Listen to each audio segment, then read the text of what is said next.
विद्यार्थ्यांच्या आंदोलनासमोर केंद्र सरकार अखेर झुकलं असून केंद्रीय शिक्षण मंत्री धर्मेंद्र प्रधान यांचा राजीनामा घेतलाय. केंद्रीय शिक्षण मंत्र्यांचा राजीनामा होताच धुळ्यात आंबेडकरी संघटनांच्या वतीनं डॉक्टर बाबासाहेब आंबेडकर यांच्या पुतळ्याजवळ फटाके फोडत एकमेकांना पेढे भरवत जल्लोष साजरा करण्यात आलाय. या जल्लोषामध्ये आझाद समाज पार्टी, भीम आर्मी, वंचित बहुजन आघाडी यांच्यासह विविध संघटनांनी सहभाग नोंदवला. नीटचा पेपर लीक झाल्यानं गेल्या अनेक दिवसांपासून सीजेपीच्या वतीनं दिल्लीच्या जंतर मंतर मैदानावर विद्यार्थ्यांनी आंदोलन पुकारलं होतं. विद्यार्थ्यांच्या आंदोलनावर दिल्ली पोलिसांनी केलेल्या अमानुष लाठीचार्ज विरोधात संपूर्ण भारतभरात विविध संघटनांच्या वतीनं आंदोलन पुकारण्यात आलं होतं. विविध संघटनांचा वाढता दबाव, विद्यार्थ्यांच्या आंदोलनातील चिकाटी यापुढे केंद्र सरकार झुकलं असून अखेर केंद्र सरकारनं शिक्षण मंत्र्यांचा राजीनामा घेतलाय. त्यामुळे धुळ्यात विविध आंबेडकरी संघटनांच्या वतीनं फटाक्यांची आतिषबाजी करत जल्लोष साजरा करण्यात आलाय. काय सांगाल या बाबतीत?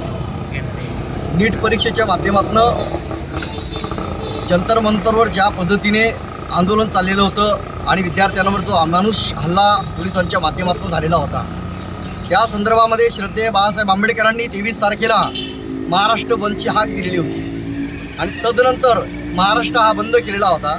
आणि त्याच्यानंतर प्रेस कॉन्फरन्स घेऊन श्रद्धेय बाळासाहेब आंबेडकरांनी सांगितलेलं होतं, आज आम्ही बंद पाळलेला आहे.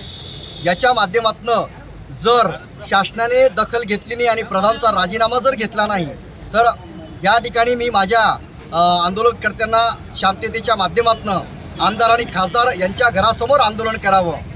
याच्या माध्यमातून आज या ठिकाणी जो काही राजीनामा देवेंद्र प्रधान यांचा झालेला आहे, तर श्रद्धेय बाळासाहेब आंबेडकरांनी जी काही हाक दिलेली होती याच्या माध्यमातून झालेला आहे.